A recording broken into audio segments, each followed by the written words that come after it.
తదుపరి కన్యారాశి.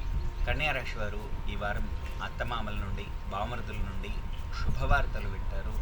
వాళ్ళతో కలిసి ప్రయాణం చేసే అవకాశం, అవసరం ఏర్పడుతూ ఉంది.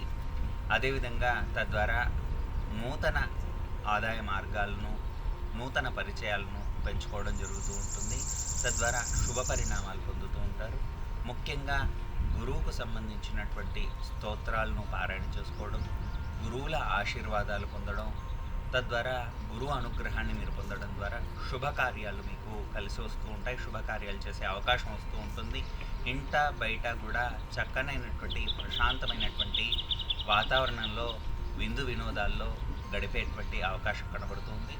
కుటుంబాల నుండి దూరంగా ఉండేటువంటి వాళ్ళు, భార్యాభర్తలు దూరంగా ఉండడం కానీ, లేదా తల్లిదండ్రులకు కానీ దూరంగా ఉండేటువంటి వాళ్ళు కానీ ఇప్పుడు ఇల్లు చేరుకునేటువంటి అవకాశం, తద్వారా మీ యొక్క యాంత్రిక జీవనం నుంచి, అంటే ఇంతకాలము ఎక్కడో గడుపుతూ ఉన్నామే, అసలు ఈ జీవనం ఏమిటి అర్థం అవ్వట్లేదు అని ఆందోళనలో గడిపేటువంటి వాళ్ళందరికీ కూడా ఒక అర్థవంతమైనటువంటి జీవనాన్ని గడుపుతున్నాము అనేటువంటి ఒక సాంత్వన మీకు లభిస్తుంది.